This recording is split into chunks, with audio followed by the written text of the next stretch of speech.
Hello दोस्तों, मैं जानता हूँ कि मैं बहुत बड़ा सी हूँ क्योंकि इस चैनल पे रेगुलर अपडेट्स आ तो नहीं रहे हैं, लेकिन मैं एक नई सीरीज़ उठा के ले आया हूँ। लेकिन बिलीव मी यारो, इस चैनल पे न्यू अपडेट्स रोज़ आने वाले हैं, तो सब्सक्राइब यार। एपिसोड स्टार्ट होता है और अपने मेन कैरेक्टर को देखते हैं जिसकी सोल किसी इमॉर्टल वर्ल्ड में ट्रांसफ़र हो रही थी। वो सोच रहा था, मैंने कभी सोचा नहीं था कि मैं एक हिंदी और इतिहास का टीचर कभी एक टाइम ट्रैवलर बनूंगा। फिर सीन चेंज होता है और हम देखते हैं कि अपने मेन कैरेक्टर की सोल किसी वर्ल्ड में ट्रांसफ़र हो चुकी है। अपने मेन कैरेक्टर की सोल किसी एक पर्टिकुलर बंदे के साथ फ्यूज हो चुकी थी। वो हंसते हुए सोच रहा था, मैंने कभी सोचा नहीं था कि मैं एक इमॉर्टल वर्ल्ड में रीइनकार्नेट होऊंगा और तो और मुझे एक लेजेंडरी सिस्टम भी मिलेगा। सीन चेंज होता है और हम सिस्टम को देखते हैं जिसमें साफ साफ लिखा था अगर अपना मेन कैरेक्टर इस दुनिया में मरता है तो उसे सिस्टम में स्टोर सारी पावर मिल जाएंगी और वो एक एम्परर बन जाएगा अपर रेलम में। लेकिन उसमें एक सीरियस वार्निंग भी लिखी थी, लेकिन अगर अपना मेन कैरेक्टर सुसाइड करता है तो ये फंक्शन एक्टिवेट नहीं होगा। सिस्टम की नोटिफिकेशन पढ़ के अपना मेन कैरेक्टर अपने आप को सिंहासन में बैठे हुए इमेजिन करने लगता है और वो हंसते हुए सोचता है, जितनी जल्दी मैं मरूंगा उतनी जल्दी ही मैं हेवनली एम्परर बनूंगा। ये अपने मेन कैरेक्टर को कोई सपने से जगाता और हकीकत में लाता है। वो उसे उंगली करते हुए कहता है, लॉर्ड ई आप क्या सोच रहे हैं, समय हो गया है जाने का। लॉर्ड ई आज एक बहुत इंपॉर्टेंट मीटिंग है और आप एक ऑफिशियल सील ऑफिसर हैं, तो आपका होना वहाँ बहुत इंपॉर्टेंट है। तुम लोगों को सील ऑफिसर के बारे में नहीं पता होगा तो मैं थोड़ा बता देता हूँ। सील ऑफिसर एक सील होल्ड करता है जो बहुत इंपॉर्टेंट होता है जब कभी भी एम्पर कोई ऑर्डर लागू करता है तो। और फिर सीन शिफ्ट होता है और हम देखते हैं लॉर्ड और उसका नौकर ग्रेट जाओ पैलेस की तरफ जा रहे होते हैं। लॉर्ड जाते हुए सोच रहा था, ये दुनिया बहुत सिमिलर है spring autumn and warring states period जैसी जहाँ मैं रह चुका हूँ। और तुम लोगों की जानकारी के लिए बता दूँ, ये spring autumn and warring states period ऐसे पीरियड थे जहाँ राजा के बहुत सारे शत्रु हो गए थे। राजा की गद्दी के लिए हर कोई गद्दार बन चुका था। और हम अपनी स्टोरी की तरफ बढ़ते हैं जहाँ बताया जाता है कि अपनी दुनिया की तरह ही यहाँ राजा और रंग की तरह भेदभाव किया जाता है।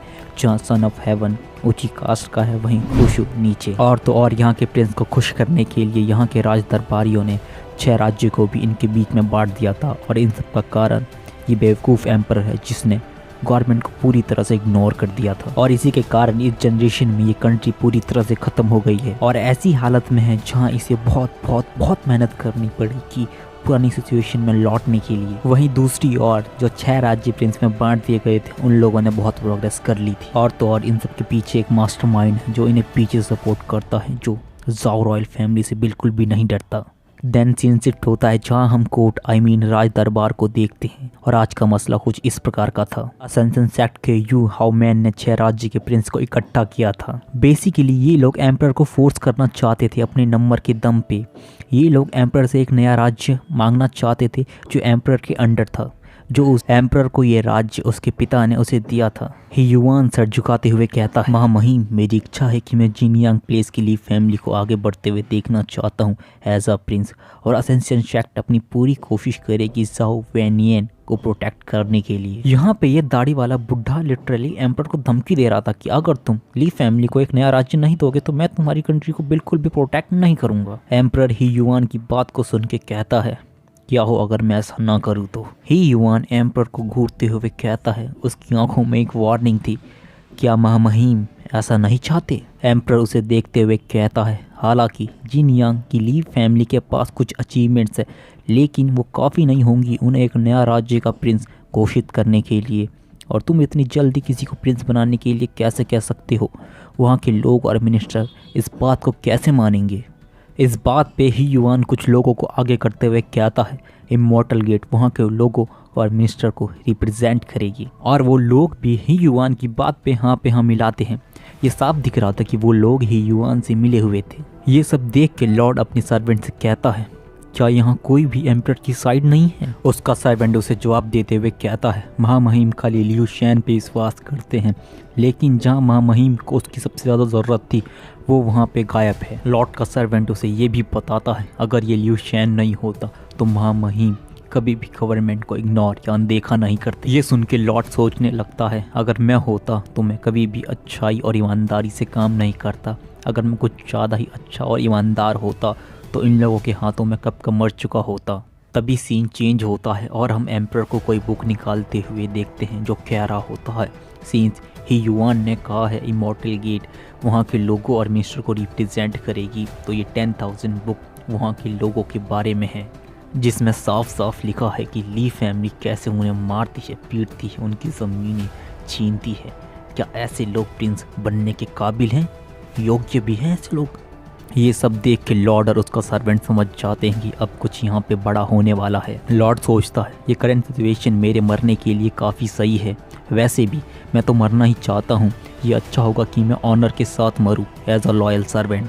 तभी एक बंदा तलवार को निकालते हुए आगे बढ़ता है। काओ मैंग वो फायर मार्शल आर्ट का यूज़ करते हुए 10,000 बुक को जला के राख कर देता है। काओ मैंग हंसते हुए कहता है अनफॉर्चुनेटली यहाँ पे एक एक्सीडेंट के कारण महामहिम की 10,000 बुक जल के राख हो गई। ये सब देख के एम्परर से कुछ बोलना चाहता था, लेकिन वो ऐसा कर नहीं पाता। तभी सभी लोग एम्परर से ली फैमिली को प्रिंस बनाने के लिए कहते हैं। काओ मैंग एक दस्तावेज को आगे लाते हुए कहता है महामहिम ये इंपीरियल डिक्री आपके लिए तैयार की गई है। वो क्राउड की तरफ देखते हुए कहता है कहाँ है सील ऑफिसर? अगर तुम अभी नहीं आए तो कभी नहीं आ पाओगे, इसलिए अपनी सील का यूज़ करो। लॉर्ड चिल्लाते हुए कहता है तुम सभी मिनिस्टर चोर और गद्दार हो। मैं अपनी ज़िंदगी की सौगंध खा के कहता हूँ मैं तुम्हें कभी भी जेट सील नहीं दूंगा। लॉर्ड लोगों की तरफ देखते हुए कहता है तुम सभी चोर और गद्दार हो और तुम अपने लोगों से ही गद्दारी करवा रहे हो। तुम ग्रेट ज़ाओ डायनेस्टी के काबिल ही नहीं हो। ये सब देख के लॉर्ड का सर्वेंट और एम्परर दोनों बिल्कुल शॉक थे। एम्परर शॉक था क्योंकि उसे लगा नहीं था कि उसकी साइड अभी भी कोई लॉयल सर्वेंट है। तभी एक बंदा चिल्लाते हुए कहता है बदतमीज़। लॉर्ड उस बुढ़े की तरफ देखता है। वो बुढ़ा लॉर्ड को कह रहा होता है तुम बस एक छोटे सील ऑफिसर हो, तुम्हारी ऐसी बात करने की हिम्मत कैसे हुई? लॉर्ड उससे पूछता है कौन हो तुम? वो बुढ़ा लॉर्ड को बताता है मैं हाउस होल्ड का मिनिस्टर हूँ, जैन हाओरैन। लॉर्ड उस पर उंगली करते हुए कहता है तुम एक स्कॉलर होंगे, लेकिन मुझे दुख है कि सारी किताबें एक कुत्ते के पेट के अंदर चली गई। बुढ़ा कुछ कहना चाहता था, लेकिन लॉर्ड उसे बोलने का मौका नहीं देता। क्या हो तुम एक कोर्ट ऑफिशियल के रूप में? तुमने एक बार भी नहीं सोचा ये राज दरबार क्या सोचे कि तुमने उन लोगों का साथ दिया जो महामहिम से गद्दारी कर रहे हैं? तुम बस एक कुत्ते हो, एक जानवर से भी गिरे हुए। तुम एक चोर हो सफ़ेद दाढ़ी के साथ। जाओ किसी कोने में, मैं डरता हूँ कहीं मैं तुम्हें ख़त्म ना कर दूँ। लॉर्ड की बात सुनकर वो बुढ़ा खून की उल्टियाँ करने लगता है और बेहोश हो जाता है। लॉर्ड अपने गुस्से को कम करते हुए कहता है ये तो ख़त्म हुआ, और कोई है? तभी काओ मैंग अपनी तलवार निकालता है। बच्चे तुम्हें क्या लगता है ये किंग यहाँ पे लोगों को नहीं मार सकता? ये बात सुनकर लॉर्ड हंसते हुए कहता है गद्दार तुम इस जगह पे तलवार निकाल रहे हो? मुझे लगता है तुम महामहिम को मारना चाहते हो। आओ, अगर तुम्हें महामहिम को मारना चाहते हो तो तुम्हें मेरी लाश से होकर गुजरना होगा।